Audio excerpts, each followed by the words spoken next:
இப்போ ECR OMR செம்ம connect. Stepstone secret plot near Kovalam ECR. Beach resort plot just 24 lakhs ல. Launching offerல plot வாங்குங்க 5 lakhs profit. RSS உடைய ஆள் தான் அவர் அண்ணாமலை. அதிகாரியாக இருக்கும்போதே இயக்கத்திற்காக மூளை செலவை செய்தது எல்லாம் BL சந்தோஷ், RSS உடைய மூத்த பிரமுகர். இங்கே 4 ஆண்டுகளுக்கு மேலே ஒன்றும் செய்ய முடியல. பிஜேபியை எதிர்த்து ஒரு அரசியல் இயக்கம் நடத்துவதற்கான துணிச்சலோ அல்லது அதற்கான மனநிலையோ கொண்டவர் அல்ல அண்ணாமலை. அவங்க இன்னொரு புது முயற்சியை பிஜேபி தமிழகத்தில் மேற்கொள்ளுகிறது. என்னைக்கும் பிஜேபி தமிழ்நாட்டில் வளராது, எத்தனை ஆண்டுகள் ஆனாலும் வளராது. ராகுல் காந்தி சொன்ன மாதிரி வில் எவர் நெவர் வின் தமிழ்நாடுன்றதான் உண்மை. மோடியை பொறுத்தவரையில் அண்ணாமலை ஒரு துடிப்பான இளைஞர், அவரால் இன்னமும் சாதிக்க முடியும், அவர் இன்னமும் நம்ம அவருக்கு வாய்ப்பு கொடுக்க வேண்டும் என்று நினைக்கிறார். ஒரு சாஃப்ட் கார்னர் இருக்குது. ஆனால் அமித்ஷாவை பொறுத்த வரைக்கும் அண்ணாமலையே அவருக்கு பிடிக்கவில்லை. இப்போ ஒரு கட்டம் வந்துடுச்சு. விஜயோட வருகைக்கு பிறகு தமிழ்நாடு அரசியல் பெரிய மாற்றத்தை சந்திச்சிருக்கு. இனிமேல் பழைய மாதிரி அரசியல் இங்கே கிடையாது. இன்னொருத்தரை கொண்டு வரதன் மூலமாக அட்லீஸ்ட் ஆளுங்கட்சியாக இல்லாவிட்டாலும் எதிர்கட்சி ரோலை ஆக்டிவாக ப்ளே பண்ண முடியாதான்ற ஒரு முயற்சி பாஜக எடுக்கு. விஜய் ஆட்சிக்கு வந்த பிறகு தலித் கன்சாலிடேஷன், மைனாரிட்டி கன்சாலிடேஷன் பெரிய அளவில் நடந்துருக்கு. இங்கே தலித்துகள் அதிகமாக வளருவது பிடிக்காத ஓபிசி பாலிடிக்ஸ் மேலெழும்பும். அதோடு சேர்த்து மைனாரிட்டிஸுக்கும் இங்கே அதிகப்படியான முக்கியத்துவம் கொடுக்கப்படுவதால் ஹிந்துத்துவம் அதோடு சேர்ந்து வளரும் என்ற ஒரு கருத்து நிலவுகிறது. தமிழ்நாட்டில் யாரை போட்டாலும் பிஜேபி வளராது அப்படின்றது அமித்ஷா மோடிக்கு நம்மை விட நன்றாக தெரிந்திருக்கிறது. அதனால் அவங்க ஒரு புதிய பரிசோதனையை செய்கிறாங்க. பாஜகவுடைய ஆசீர்வாதத்தோடு தான் புதிய கட்சி தொடங்க வருகிறார் அண்ணாமலை என்றுதான் நான் புரிந்து கொள்கிறேன். இது தெளிவாக நன்கு திட்டமிடப்பட்டு மோடியால், அமித்ஷாவால், RSS-ஆல் நன்கு திட்டமிட்டு வடிவமைக்கப்பட்ட ஒரு செயல் திட்டம். என்ன வேணும் ஸ்கூலுக்கு, எல்லாமே இங்கிருக்கு. Super Saravana stores, Chennai, Madurai, Kovai.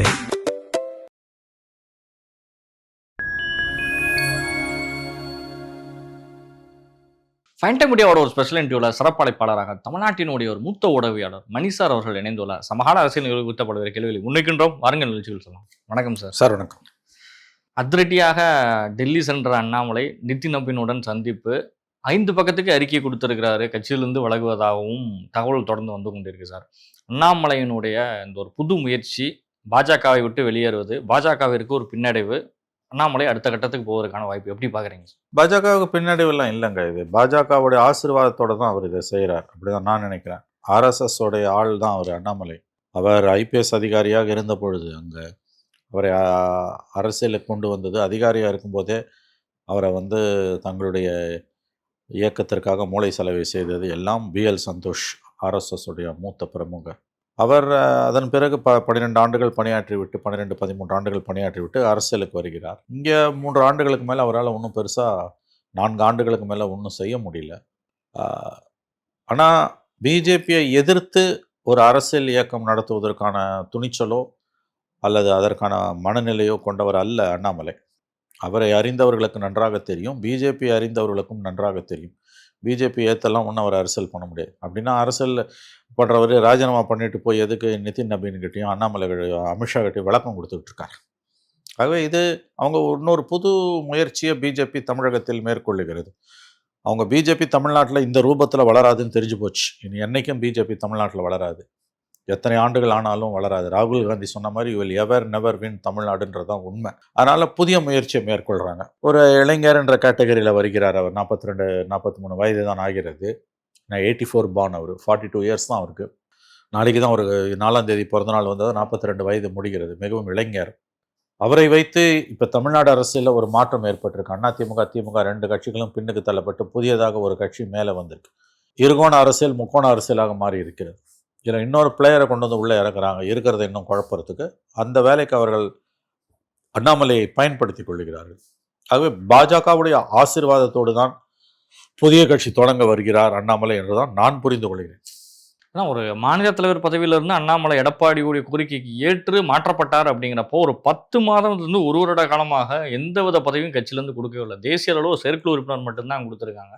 பாஜக மாநில தலைவர்லேருந்து போன எல்லாருமே ஒன்று மத்திய அமைச்சரானாங்க, கவர்னர் ஆனாங்க, இல்லைன்னா அதிகபட்சமான பதவிகள்லாம் போயிருக்காங்க.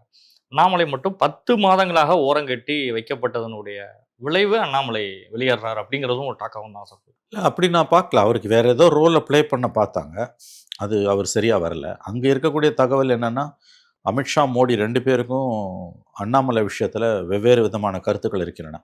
மோடியை பொறுத்தவரையில் அண்ணாமலை ஒரு துடிப்பான இளைஞர், அவரால் இன்னமும் சாதிக்க முடியும், இன்னமும் நம்ம அவருக்கு வாய்ப்பு கொடுக்க வேண்டும் என்று நினைக்கிறார். ஒரு சாஃப்ட் கார்னர் இருக்குது. ஆனால் அமித்ஷாவை பொறுத்த வரைக்கும் அண்ணாமலையை அவருக்கு பிடிக்கவில்லை. அண்ணாமலையை நாம் அனுமதித்து விட்டோம், இனிமேல் அவரை ஓரங்கட்டுவதுதான் சரியாக இருக்கும் என்பதுதான் அமித்ஷாவுடைய கருத்து. இப்படித்தான் நான் கேள்விப்படுகிறேன். அமித்ஷா மோடி 2 பேருடைய கருத்தின்படி அண்ணாமலையை பற்றி அவர்களுடைய அந்த பார்வை என்பது ஒரே மாதிரியானதாக இல்லை. அந்த முரண்பாட்டை வைத்து தான் அவர் இங்கே வண்டி ஓடிட்டு இருந்தது. இப்போ ஒரு கட்டம் வந்துடுச்சு. விஜயோட வருகைக்கு பிறகு தமிழ்நாடு அரசியல் பெரிய மாற்றத்தை சந்திச்சிருக்கு. இனிமேல் பழைய மாதிரி அரசியல் இங்கே கிடையாது. அடுத்த 20 ஆண்டுகளுக்கு யாருக்கும் இங்கே மெஜாரிட்டி வரப்போகிறது கிடையாது, எழுதி வைத்துக் கொள்ளுங்கள். இருகோண அரசியல் டு பைப்போலார் பாலிடிக்ஸ் மாறி முக்கோண அரசியலாக மாறிடுச்சு. யாருக்கும் மெஜாரிட்டி வரப்போகிறது கிடையாது. இல்லை இன்னொருத்தரை கொண்டு வரதன் மூலமாக அட்லீஸ்ட் ஆளுங்கட்சியாக இல்லாவிட்டாலும் எதிர்கட்சி ரோலை ஆக்டிவாக ப்ளே பண்ண முடியாதான்ற ஒரு முயற்சியை பாஜக எடுக்கு. அப்படி தான் நான் இதை பார்க்குறேன். இன்னொன்று ஒரு ஓபிசி சமூகத்தை சார்ந்தவர், மேற்கு மண்டலத்தில் செல்வாக்குமிக்க ஒரு சமூகத்தின் பிரதிநிதி அவர், அந்த சமூகத்தை சார்ந்தவர். தமிழ்நாடு எப்பயுமே ஓபிசி பாலிடிக்ஸ்க்கு பெயர் போனது. இங்கே இப்போ நடந்திருப்பது கடந்த 20 நாட்களாக விஜய் ஆட்சிக்கு வந்த பிறகு தலித் கன்சாலிடேஷன், மைனாரிட்டி கன்சாலிடேஷன் பெரிய அளவில் நடந்துகிட்ருக்கு. வரும் ஆண்டுகளில், அடுத்த 3 to 5 ஆண்டுகளில் இதுக்கு ஒரு எதிர்வினை இருக்கும், பேக்லாஷ் எதிர்வினை இருக்கும் என்று ஒரு பார்வை நிலவுகிறது. ஓபிசி பாலிடிக்ஸ் இங்கே தலித்துகள் அதிகமாக வளருவது பிடிக்காத ஓபிசி பாலிடிக்ஸ் மேலெழும்பும். அதோடு சேர்த்து மைனாரிட்டிஸுக்கும் இங்கே அதிகப்படியான முக்கியத்துவம் கொடுக்கப்படுவதால் ஹிந்துத்துவம் அதோடு சேர்ந்து வளரும் என்ற ஒரு கருத்து நிலவுகிறது. அந்த கோணத்திலிருந்து பார்க்கும் பொழுது அண்ணாமலை அவர்களை தனியாக கட்சி ஆரம்பிக்க பிஜேபி பணித்திருப்பதன் ரகசியத்தை நீங்கள் புரிந்து கொள்ளலாம். முழுமையாக அண்ணாமலை வந்துட்டு கட்சியில் இருக்கக்கூடாதுங்கிறதெல்லாம் நயினார் நாகேந்திரன் வந்து ஒரு குறிப்பிட்ட தலைவர்கள் வந்துட்டு அவருக்கு எதிராக வந்துட்டு வேலை செஞ்சாங்க. நயினார் நாகேந்திரனுடைய தலைமையில் மட்டும்தான் ஒரு பெரிய படுதோல்வியை வந்துட்டு பிஜேபி சிந்திச்சுது. இதுக்கு முன்னாடி உள்ளவங்க ஓரளவுக்காச்சும் வந்துட்டு வாக்கு வங்கிகளை வந்துட்டு தக்க வச்சிருந்தாங்க. இல்லை ஒரு 3-4 சீட்னாச்சும் வந்துட்டு இருந்த நிலமையில தான் இருந்துச்சு. தமிழிசை இருந்தப்போ கூட ஒரு 2 MP கூட எடுத்தாங்க. அந்த டைமில் பொன்னார் வந்துட்டு வெற்றி பெற்று வந்தார். அதுக்கப்புறம் தமிழிசையெல்லாம் வந்தாங்க, தலைவராக வந்த டைம்லாம் இருந்தது. ஆனால் நயினார் நாகேந்திரனுடைய தலைமை வந்து பிஜேபிக்கு செட் ஆகலை. அடுத்த தலைமையை மாற்றுறதுக்கும் பிஜேபின்னா முடிவெடுக்கலைங்கிற குற்றச்சாட்டு தான் பிஜேபி. இல்லைங்க, தமிழ்நாடு அவங்க ரேடாரில் இல்லைங்க. இன்றைக்கி நயினார் இல்லை XYZ யார் இருந்தாலும் இந்த முடிவு தான் வந்திருக்கும். இதில் நயினாரை குறை சொல்கிறது தவறு. 4 சீட் 1 சீட்டாக மாறி போச்சு, அவ்வளோதான். இதுக்கு நயினார் இருந்தாலும் இல்லைன்னாலும், வேறு XYZ இருந்தாலும் இல்லாட்டியும் இதுதான் டிசிஷன். ஆகவே இந்த தோல்விக்கு நயினாரை பொறுப்பாக்குவது பொருத்தமற்றது. யார் வந்தாலும் இது தோல்வி தான். 1 2 3 4 இருந்தது, 1 போயிருக்குது, அவ்வளோதான். ஆகவே இதில் நயினார் சென்ட்ரிக்காக இந்த இஷ்யூ பார்க்க வேண்டாம். தமிழ்நாட்டில் யாரை போட்டாலும் பிஜேபி வளராது அப்படின்றது அமித்ஷா மோடிக்கு நம்மை விட நன்றாக தெரிந்திருக்கிறது. அதனால் அவங்க ஒரு புதிய பரிசோதனையை செய்கிறாங்க. இப்படி தான் கர்நாடகாவில் எதியூரப்பாவை தனியாக கட்சி ஆரம்பிக்க வச்சு 2 வருஷம் இருந்துட்டு அப்புறம் திடீர்னு உள்ளே சேர்த்தாங்க. அண்ணாமலையே ஒரு புதிய முயற்சி செய்ய சொல்லுகிறார்கள். அது ஒருவேளை வெற்றி பெற்றால், எனக்கு தெரிஞ்சது வெற்றி பெறாது, அது என்னுடைய கணிப்பு. அப்படி ஒருவேளை வெற்றி பெற்றால் அவர் கொஞ்சம் நல்லா வாக்கு வங்கி உயருதுன்னா கண்டிப்பாக அந்த கட்டத்தில் அவர் பிஜேபியோட சேர்ப்பார்கள். அவர் இப்பொழுதும் அமித்ஷா மோடியுடைய கட்டுப்பாட்டில் தான் இயங்குகிறார் என்று தான் நான் புரிந்து கொள்கிறேன். அவருடைய கட்டுப்பாட்டின் கீழ் தான் இயங்க போறார் அப்படிங்கிறதுக்கான ஒரு சிம்பிளா எடுத்துக்கலாம் அவர். ஆமாங்க, அவர் போய் வந்துங்க இன்னைக்கு நிதின் நபீன கட்சி தலைவரை பார்த்து இவ்வளோ பெரிய அறிக்கை கொடுக்குறாரு. அதுக்கு பிறகு அமித்ஷாவை பார்த்து அறிக்கை கொடுக்குறாரு. பிஜேபியை சேலஞ்ச் பண்ணிட்டு இவ்வளோ தூரம் ஒரு பிராந்திய கட்சியோட அமைப்போட தலைவர், ஒரு மாநில தலைவர் சேலஞ்செலாம் மோடியை பண்ண முடியாது. மோடி அமித்ஷாவெல்லாம் யாரும் சேலஞ்ச் பண்ண முடியாது. அது ஒரு வழிப்பாதை. அவங்க சொல்லுவாங்க, நீங்கள் கேட்டுக்கணும். எதிர்த்து பேசுறது, ஆலோசனை சொல்கிறது, ஆர்கியூ பண்ணுறதெல்லாம் அங்கே நடக்கவே நடக்காது. 12 ஆண்டுகளாக இன்று நாடு எப்படி நடத்தப்படுகிறது என்பதை பார்க்கும் பொழுது, பிஜேபி தலைவர்களே எப்படி நடத்தப்படுகிறார்கள் என்பதை பார்க்கும் பொழுது, பிஜேபி தலைவராக தமிழ்நாட்டில் 4 ஆண்டுகள் இருந்தவர், அவருக்கு Y பிரிவு பாதுகாப்போ Z பிரிவு பாதுகாப்பு கொடுக்கப்பட்டிருக்காரு. அதெல்லாம் அவ்வளோ சுலபமாக யாருக்கும் கொடுக்க மாட்டாங்க. பிஜேபி தலைவர் யாருக்குமே கொடுக்கப்படலை. அவர் தலைவர் பதவியிலேருந்து விலகிய பிறகும் கூட நயினாருக்கு பாதுகாப்பு கிடையாது, அண்ணாமலைக்கு தான் பாதுகாப்பு. மத்திய பாதுகாப்பு, ரிசர்வ் போலீஸ் பாதுகாப்பெல்லாம் கொடுத்துருக்காங்க. பாதுகாப்பு வாகனங்கள் போகின்றன. இந்த மரியாதையெல்லாம் அவங்க கொடுக்குறாங்கன்னா சும்மா ஒன்றும் கொடுக்க மாட்டாங்க. இப்போ அந்த மரியாதைக்கு உரியவராக இருந்த ஒருவர் கட்சியை விட்டு வெளியில் போய் தனி கட்சி ஆரம்பிக்கிறாருன்னா அது எப்படிங்க அவங்க அலோவ் பண்ணுவாங்க? இது தெளிவாக நன்கு திட்டமிடப்பட்டு மோடியால், அமித்ஷாவால், RSSஆல் நன்கு திட்டமிட்டு வடிவமைக்கப்பட்ட ஒரு செயல் திட்டம். அவர் இன்றைக்கி கட்சி ஆரம்பிக்கிறார், அவ்வளோதான். அது மற்றவங்க யாரோடையுமே அவரை கம்பேர்லாம் நீங்கள் பண்ண முடியாது. அவருக்கு மோடியிடம் இருக்கக்கூடிய செல்வாக்கு என்பது அசாத்தியமானது. காந்திகிராம் பல்கலைக்கழகத்துக்கு ஒரு நிகழ்ச்சிக்கு 2 ஆண்டுகளுக்கு முன்பு 3 ஆண்டுகளுக்கு முன்பு மோடி வந்துட்டு போகும்பொழுது சாலை ஓரத்தில் காந்திகிராம் பல்கலைக்கழகம் திண்டுக்கல்லேருந்து மதுரை விமான நிலையத்துக்கு மோடி போகும்போது சாலை ஓரத்தில் நின்று கொண்டிருந்த அண்ணாமலையை காரை நிறுத்தி தன்னுடைய வாகனத்தில் மோடி ஏற்றுக்கொண்டார். பிரதமரின் பாதுகாவலர்கள் எஸ்பிஜி அதை அலோவ் செய்ய மாட்டாங்க, எப்பயுமே அனுமதிக்க மாட்டாங்க. அப்படி அந்த சிறப்பான ஒரு மரியாதையை கொடுக்கப்பட்ட ஒரு தலைவர் பாஜகவை விட்டு வெளியே போகிறார் என்றால் அந்த துணிச்சல் எப்படி வரும்? அது எப்படி பாஜக அனுமதிக்கும்? இதிலிருந்தே புரிந்து கொள்ளலாம் அவர்கள் நன்கு திட்டமிட்ட ஒரு அரசியலை இங்கு முன்னெடுக்கிறார்கள். ஒருவேளை அண்ணாமலைக்கு செல்வாக்கு வளருதுன்னா, அதாவது தங்களுடைய சித்தாந்தங்களை கொஞ்சம் ஓரளவு அது மலினப்படுத்தப்பட்ட விதத்தில் வேற ஒருத்தரால் முன்னெடுத்துட்டு போக முடியும்னா அந்த முயற்சியை பண்ணி பார்க்கலாமா? ஏன்னா பிஜேபி இப்பொழுது இருக்க ரூபத்தில் இந்தியா முழுவதும் வளர்ந்த பிஜேபி தமிழ்நாட்டில் என்ன முயற்சி செய்தாலும் வளர மறுக்குது. கீழே தான் அது போகுது. 4 சீட்டு 1 சீட்டாக மாறி இருக்குது. ஆகவே ஒரு புதிய முயற்சி அவர்கள் எடுக்கிறார். அதில் ஒன்றும் லாஸ் ஒன்றுமே கிடையாது, சைபர் லாஸ். அதனால் செஞ்சு பார்க்குறாங்க அவங்க. அப்படித்தான் நான் அதை புரிந்து கொள்கிறேன். எடப்பாடி பழனிசாமி மட்டும் அந்த ஒத்து வந்திருந்தால் அண்ணாமலையும் இவர்களும் சேர்ந்து ஓரளவுக்காச்சும் சர்வைவல் ஆயிருக்க முடியும். எடப்பாடி தன்னோட கட்சியை மட்டும் இழக்கல, பிஜேபிலையும் இப்படி ஒரு பிளவை ஏற்படுத்துறதுக்கு எடப்பாடி தான் காரணமா இருக்காங்கிற ஒரு டாக்கும். அதெல்லாம் ரொம்ப தவறானது. யார் வந்தாலும் பிஜேபி இங்கே தமிழ்நாட்டில் வளரப்போவது கிடையாது. அந்த சித்தாந்தத்தை மக்கள் முழுவதும் நிராகரித்திருக்கிறார்கள். வளர்ச்சி அடைந்த ஒரு மாநிலம் இது. இங்கே அந்த பருப்பு வேகாது. அது அவங்களுக்கு ரொம்ப நல்லா தெரியுது.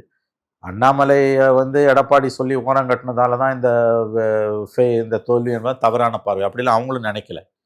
4 சீட்டு 1 சீட் ஆனது காரணம் எடப்பாடி இல்லைனாலும் அது அப்படி தான் ஆயிருக்கும். இது இந்த அலையில் அடிச்சு தூக்கின்னு போயிருக்குது எல்லாமே. ஆகவே இந்த ஒரு தோல்விக்கு தொடர்ந்து தோல்வியை மட்டுமே பார்த்து கொண்டிருக்கிற பாஜக தமிழ்நாட்டில் இனிமேல் இந்த ரூபத்தில் ஒருபோதும் வளர்ச்சி அடைய முடியாது. இன்னொரு டெக்னிக்கை யூஸ் பண்ணுவோம். அது தோத்தா ஒன்றும் தப்பு கிடையாது. ஏன்னு கேட்டிங்கன்னா இழக்கிறதுக்கு ஒன்றுமே கிடையாது. சைபர் தான் இங்கே இழக்கிறதுக்கு. அதனால இந்த முயற்சியை பண்ணுவோன்றாங்க. திரும்பவும் சொல்லுகிறேன், அண்ணாமலையின் இந்த புதிய அவதாரம் முழுக்க முழுக்க முழுக்க நரேந்திர மோடி, அமித்ஷா, RSS உடைய ஆசீர்வாதத்துடன் தான் இங்கே அரங்கேற்றப்படுகிறது. சனாதனத்தை எதிர்த்து ஒரு கட்சியை அவர் தொடங்க போகிறது கிடையாது. சனாதனத்தை பேஸ் பண்ணி தான் அவர் தொடங்குவார். ஆல் இந்தியா ஜனதா பார்ட்டி, மக்கள் ஜனசக்தி கட்சி, சைக்கிள் சின்னம், இது எல்லாமே சோஷியல் மீடியாக்கள்லையும் தொலைக்காட்சிகள்லையும் ஒன்றன் பின் ஒன்றாக வந்துக்கிட்டே தான் இருக்குது. ஆனால் அவர் போய் கடைசியாக ஒரு கட்சி நான் ஆரம்பிக்க போகிறேன் அப்படிங்கிறத போய் ஒரு எந்த கட்சியில் இருந்து வர அந்த கட்சியினுடைய அகில இந்திய தலைவர்கிட்டே போய் சொல்லிட்டு வர்றது இதுதான் புதுமையாக. அதான் பார்த்தாலே தெரியுதுல்ல, சேர்ந்து நடத்துகிற நாடகம்னு தெரியலையா? அவன் எப்படி உங்களை ஆசீர்வதிப்பான்? ஆல்ரெடி பிஜேபி இங்கே வீக்கு. அது இன்னும் வீக்கன் ஆக்கிற ஒரு காரியத்தை, இன்னமும் பலவீனப்படுத்துகிற ஒரு காரியத்தை அந்த கட்சி எப்படி அனுமதிக்கும்? அமித்ஷா, மோடிக்கு எல்லாமே அரசியல். அவர்கள் 24 மணி நேரமும் 365 நாளும் க்ஷண நேரமும் அவர்கள் அரசியலையே சுவாசிக்கிறார்கள். அரசியலில் வெற்றி மட்டும்தான் அவங்களுக்கு இலக்கு. எலெக்ஷன் மெஷின் அவங்க 2 பேரும். அப்படி இருக்கும்பொழுது அண்ணாமலை மாதிரியான ஒரு கதாபாத்திரத்தை அவர்கள் எப்படி ஆசீர்வதித்து வெளியே அனுப்புவார்கள்? கதை. அவர்கள் ஒரு நாடகத்தை இங்கே ஆட துணிந்திருக்கிறார்கள். அது தோக்குமா வெற்றி அடையுமா என்பதை நம்ம பொறுத்து தான் பார்க்கணும். நிச்சயமா சார், உங்களுடைய நேரங்களை ஒதுக்கி பல்வேறு கேள்வி பதில்.